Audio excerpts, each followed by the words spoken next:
अस्सलाम वालेकुम। उम्मीद है इंटरनेट की कनेक्टिविटी की वजह से फेसबुक लाइव जो है ये लाइव जो है मुमकिन नहीं रहा कि मैं वॉक करूं और वॉक के दौरान कहूँ। इंटरनेट की वजह से मैं अब घर आ गया हूँ। घर आके वाईफाई के ज़रिए फिर आप लोगों के साथ ऑनलाइन हो रहा हूँ।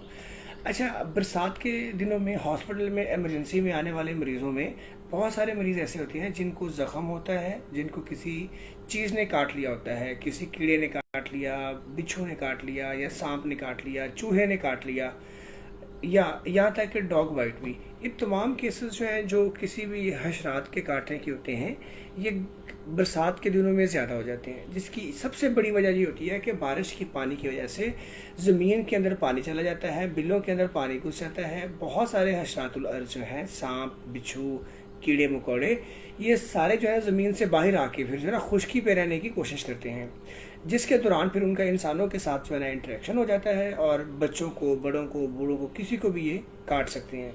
दूसरी बड़ी वजह जो होती है वो बरसात के दिनों में पानी के दौरान जो है ना बहुत सारे हशरात नए पैदा होते हैं, बहुत सारे पतंगे, बहुत सारे कीड़े पैदा होते हैं जो कुछ दिनों तक ज़िंदा रहते हैं फिर मर जाते हैं।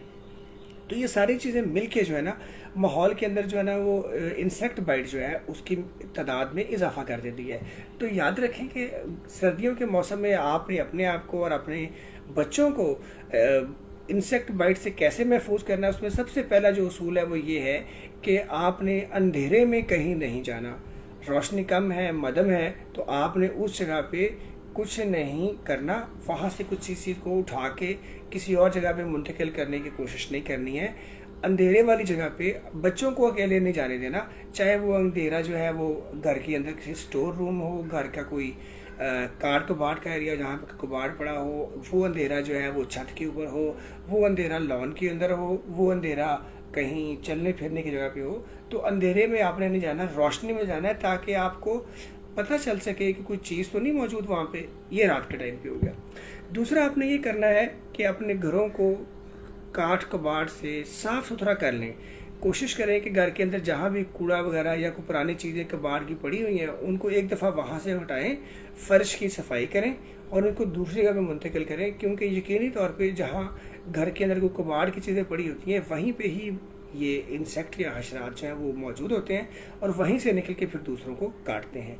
तीसरी जो चीज़ इसका आपने ख्याल रखना है वो ये है कि आपके घरों के अंदर ख़ास तौर पे खाने पीने की चीज़ें जो हैं वो खुली ना पड़ी हों। जब खाने पीने की चीज़ें खुली पड़ी होती है तो उनमें से एक स्मेल जो है वो निकलती है। जिस तरह हम स्मेल महसूस करते हैं, कीड़े मकोड़े भी स्मेल महसूस करते हैं और खाने की खुशबू को करते करते वो घरों के अंदर दाखिल हो जाते हैं और किचन के अंदर आ जाते हैं और किचन से फिर बाकी जगहों पे जाके जो है ना काट सकते हैं। इसके अलावा इंसेक्ट बाइट से बचने के लिए ये बहुत ज़रूरी है कि कभी भी इन दिनों में ख़ास तौर पर नंगे पाँव घास के ऊपर मत चलें।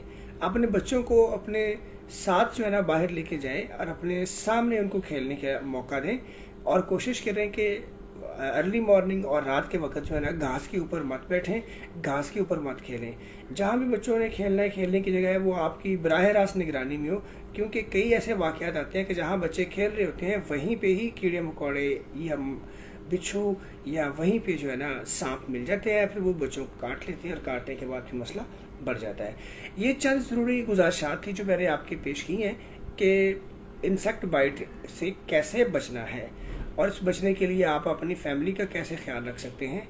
दुआओं में याद रखिए, अपना बहुत सारा ख्याल रखिए। कल मुलाकात होगी इंशाल्लाह और कल मैं आपको बताऊंगा अगर कोई चीज़ काट ले, इंसेक्ट बाइट हो जाए, तो फिर आपने क्या करना है, आपका रिएक्शन क्या है। क्या हर इंसेक्ट बाइट पे आपको हॉस्पिटल जाने की ज़रूरत है या मखसूस पे जाने की ज़रूरत है। खुदा हाफिज़।